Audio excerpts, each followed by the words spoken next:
Now, about 164,000 Australians have been diagnosed with autism spectrum disorder. Most of them, about 136,000 of them, are under the age of 25. This has been a big increase of nearly 80% in less than a decade in Australia. And it also makes up a large cohort, the largest cohort, of people being supported under the National Disability Insurance Scheme, which has funding pressures on the NDIS and so on as a result.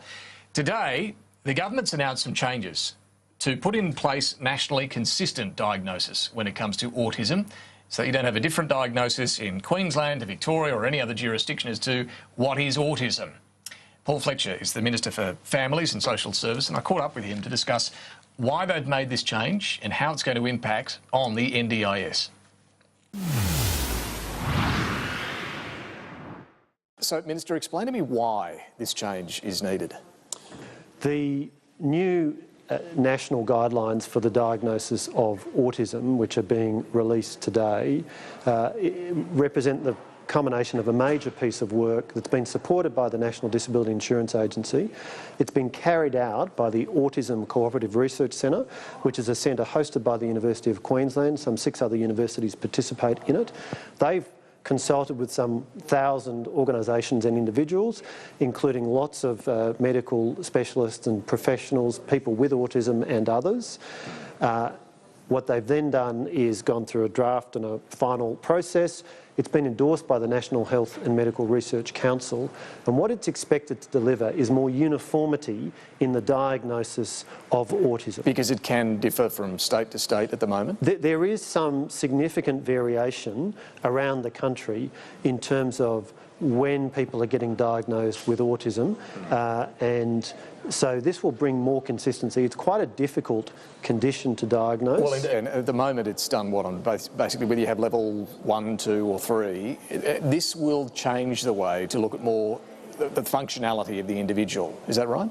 Well, it will bring more consistency in the way that medical professionals interpret and assess the symptoms of people who present to them in making a diagnosis about whether they have autism and the level of severity. So will it mean more people end up being supported with the NDIS or fewer? Well, it's important to make a couple of points there. Firstly, there'll be absolutely no change to people who are presently supported by the NDIS. No one's going to lose. Nobody's going to be taken off the NDIS as a result of this. Secondly, today, and it will continue to be the case in the future, the clinical diagnosis from a medical professional is a key input into the decision made by the National Disability Insurance Agency as to whether somebody who comes to them seeking support will be supported under the National Disability Insurance Scheme. So the agency looks at the question, is your disability likely to be lifelong or permanent? And what is the degree of functional impairment? Do you have significant impairment?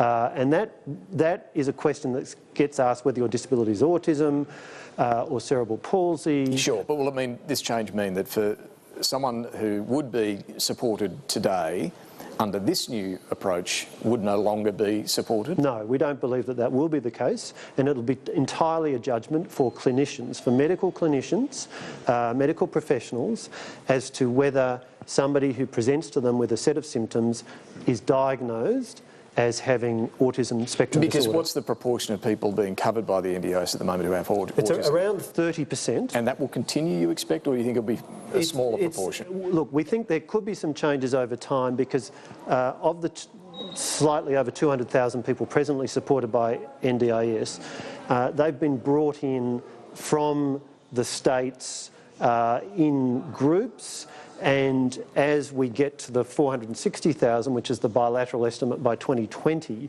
of the total number of people to be covered, we may see some slight divergences or differences in the proportion of particular disabilities. So it'll be less than 30%? At the moment it sits at 30%, and we expect there'll be some changes from that. It may come down from that a little bit, but ultimately, to about what? Well, we don't have a particular figure on where we think it'll get to.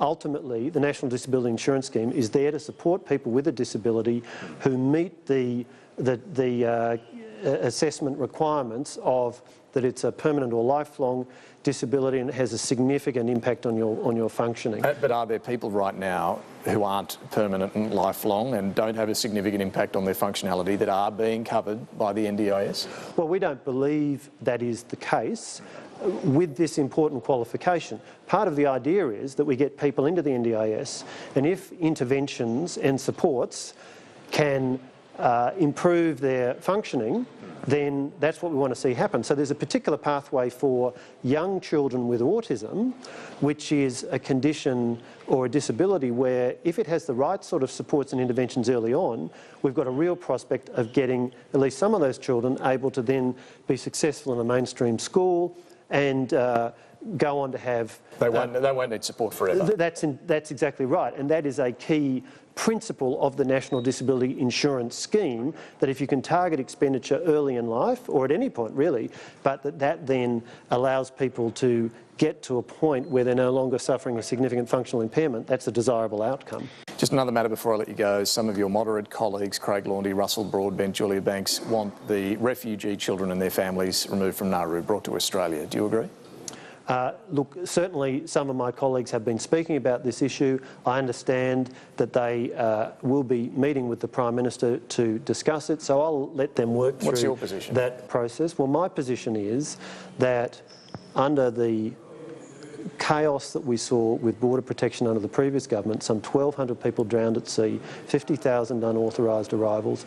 That was a terrible outcome, and if Labor comes back to government, then there's every likelihood we'll see exactly the same thing again. So, but should these kids be brought to Australia now? Well, can I make the point that in terms of people on Nauru, people on Manus, what we've been doing is working through the issues with those people who, of course, are there because of the mismanagement by the previous government.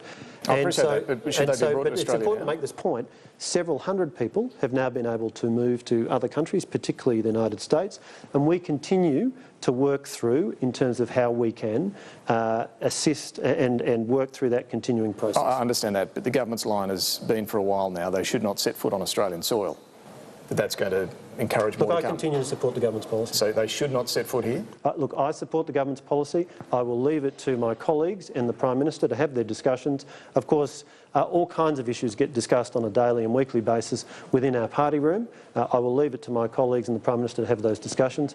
But the point I'd make to you is our border protection measures have saved lives. They'll continue to save lives. This is a mess we inherited from the previous Labor government. We are working to fix it up. Already several hundred people have been able to leave Nauru and, for example, be resettled in the United States. Paul Fletcher, thank you. Thanks, David.